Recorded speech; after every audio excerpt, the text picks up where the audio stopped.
अनाथ बेटा। रूपा और शेखर सरिता विहार में रहते हैं। वो अपनी जिंदगी में बेहद खुश होते हैं। दोनों का शौर्य नाम का एक बेटा भी होता है, जिस पर दोनों ही अपनी जान छिड़कते हैं। शेखर, अब तो आप शौर्य को अपनी गोद से नीचे उतार दीजिए, उसके सोने का टाइम हो रहा है। नहीं रूपा, इसे मेरे पास ही रहने दो प्लीज। मैं थोड़ी देर में इसे बिस्तर में सुला दूंगा। लेकिन कल सुबह आपकी ऑफिस में मीटिंग भी तो है ना, और इसके लिए आपको कल जल्दी भी तो निकलना होगा। जाइए, आप भी जाकर सो जाइए। क्या यार, अभी तो मेरी गोद में आया था मेरा बेटा और तुम उसे लेकर जा रही हो। बाद में कर लेना अपने बेटे से प्यार, अभी जाकर सो जाइए। रूपा शेखर से शौर्य को ले रही होती है कि तभी शौर्य रोने लगता है। शौर्य को रोता देखकर रूपा उसे फिर से शेखर को थमा देती है। आपका बेटा ना एक नंबर का नौटंकी है, बिल्कुल आप पर गया है वो। साफ बोलो ना, तुम्हें जलन होती है हम दोनों बाप बेटे का प्यार देखकर। पहले बड़ा तो होने दो तुम शौर्य को, फिर देखना वो सबसे ज्यादा मुझे ही प्यार करेगा। देखते हैं। ऐसे ही दिन बीतते चले जाते हैं और एक दिन कैंसर की बीमारी के चलते रूपा की मौत हो जाती है। अब शौर्य 3 साल का हो चुका होता है, जिसके कारण उसकी दादी शेखर पर दूसरी शादी का दबाव बनाने लगती है। शेखर, शौर्य अभी बहुत छोटा है और उसे इस समय एक माँ के प्यार की बहुत जरूरत है। माँ, मुझे दूसरी शादी नहीं करनी। क्या पता जो दूसरी औरत आएगी वो मेरे बेटे को एक माँ का प्यार दे या ना दे। तो रूपा की छोटी बहन वैशाली से ही शादी क्यों नहीं कर लेता? वो तो शौर्य को एक माँ का प्यार पूरा दे सकती है ना। मैंने कहा ना माँ, मुझे दूसरी शादी नहीं करनी, और अपनी ही पत्नी की बहन से तो हरगिज नहीं। ऊपर से अगर रूपा देख रही होगी तो वो क्या सोचेगी? अपने लिए ना सही, लेकिन तुझे शौर्य के लिए तो शादी करनी ही पड़ेगी ना बेटा। शेखर कुछ कहता उससे पहले ही अंजुमन उसे रूपा की कसम दे देती है, जिसके आगे मजबूर होकर शेखर शादी के लिए हामी भर देता है। देखो वैशाली, मैंने तुमसे शादी सिर्फ अपने बच्चे के लिए की है। मैं चाहता हूँ कि तुम उसे एक माँ का भरपूर प्यार दो। शौर्य, आपके साथ साथ मेरा भी कुछ लगता है। अगर आप मुझसे शादी नहीं भी करते तब भी मेरा प्यार शौर्य के लिए कभी कम या ज्यादा नहीं होता। शादी के कुछ दिनों बाद ही शेखर की माँ की भी मौत हो जाती है। वैशाली शौर्य को एक माँ से भी बढ़कर प्यार देती है।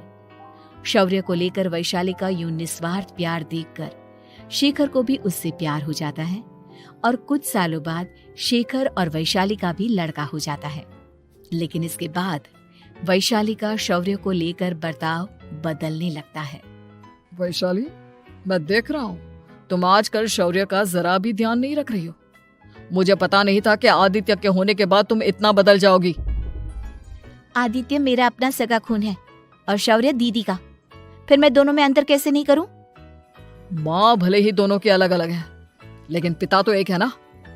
अगर मुझे पहले पता होता कि तुम इतनी जल्दी बदल जाओगी तो मैं कभी तुमसे शादी ही नहीं करता।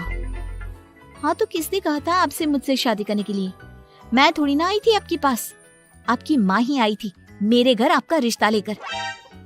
वैशाली, मुझे तुमसे ऐसी उम्मीद नहीं थी। गुस्से में शेखर अपना पैर पटकता हुआ शौर्य को वहाँ से लेकर चला जाता है। पापा, मम्मा मुझसे प्यार क्यों नहीं करती? क्या मैं उनका सगा बेटा नहीं हूँ इसलिए मुझसे प्यार नहीं करती? मम्मा नहीं करती तो क्या हुआ बेटा, पापा तो करते हैं ना आपसे प्यार। कुछ दिनों के बाद, आज तुझे खाना पीना कुछ नहीं मिलेगा, चल चुपचाप से अपने रूम में जाकर सो जा। माँ, अब भाई को खाना क्यों नहीं दे रही हो? बेटा तू आराम से खाना खा, इस नालायक की चिंता मत कर। एक दिन खाना नहीं खाएगा तो मर नहीं जाएगा ये। अगर भैया नहीं खाएंगे तो मैं भी नहीं खाऊंगा। तू अपने भाई का भक्त क्यों बन रहा है? ये तेरा सौतेला भाई है, सगा नहीं जो तू लक्ष्मण बन रहा है।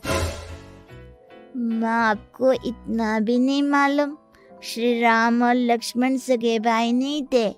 श्री राम माता कौशल्या और लक्ष्मण माता सुमित्रा की कोख से जन्मे थे। दोनों की सिर्फ पिता एक थे, लेकिन माँ अलग थी। मुझे ज्यादा ज्ञान देने की जरूरत नहीं है, ये सतयुग और त्रेता युग नहीं है, समझे? हाँ यहाँ बड़ा भाई का चमचा। इतना कहकर वैशाली वहां से चली जाती है, जिसके कुछ टाइम बाद शिखर वहां आता है और आदित्य उसे सारी बात बताता है। मुझे माफ कर दो शौर्य, तुम्हारी माँ के जाने के बाद मुझे दूसरी शादी का फैसला करना ही नहीं चाहिए था। अगर मैं दूसरी शादी नहीं करता तो शायद आज तुम्हारी ये हालत ना होती। नहीं पापा, अगर आप शादी नहीं करते तो मुझे आदित्य जैसा छोटा भाई कभी नहीं मिलता। थैंक यू मुझे इतना अच्छा भाई देने के लिए। तुम दोनों हमेशा ऐसे ही साथ रहना, फिर कोई भी तुम दोनों का कुछ नहीं बिगाड़ पाएगा। चलो मैं तुम दोनों को आइसक्रीम खिला कर लाता हूँ, बहुत भूख लग रही है ना। शिखर शौर्य और आदित्य को आइसक्रीम दिलाने लेकर जाता है।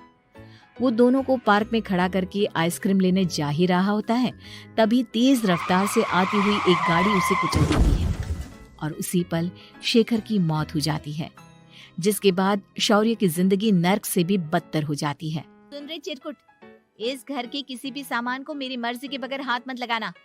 इन सब पर अब तेरा कोई हक नहीं है, समझा? ठीक है माँ, मैं आपकी इजाजत के बगैर किसी चीज को हाथ नहीं लगाऊंगा। चल जाकर अब पूरे घर की सफाई कर।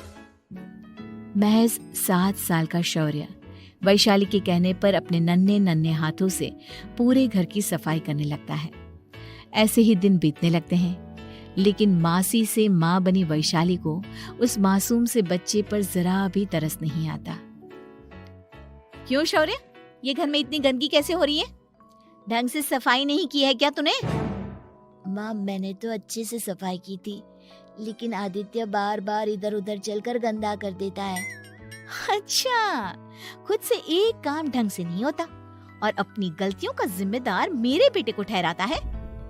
इतना कहकर वैशाली बांस का डंडा उठाकर शौर्य को जोर जोर से मारने लगती है।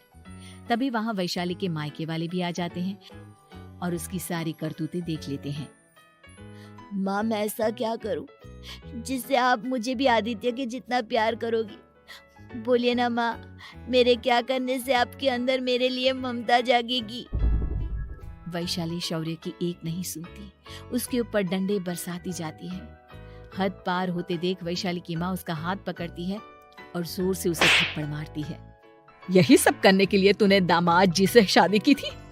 हमने सपने में भी तुझसे ऐसी हरकत की उम्मीद नहीं की थी। तू माँ नहीं, माँ के नाम पर एक धब्बा है। बस कीजिए माँ, आदित्य के इस दुनिया में आने से पहले मैंने इसे बहुत प्यार किया था, लेकिन अब जब मेरी खुद की औलाद है तो मैं किसी और के बच्चे से प्यार क्यों करूं? अरे नालायक औरत, जिसे तू किसी और का बच्चा कह रही है वो तेरी खुद की सगी बहन का बच्चा है। बहन है तो क्या हुआ, मेरे अपने बच्चे से बढ़कर तो नहीं हो सकता ना ये कभी। अगर यही बात थी तो तू हमें पहले बता देती, हम शौर्य को अपने साथ ले जाते। उसे इस तरह प्रताड़ित करने की क्या जरूरत थी? अगर आपको लेकर जाना है ना तो ले जाइए इसे, मैं नहीं रोकूंगी।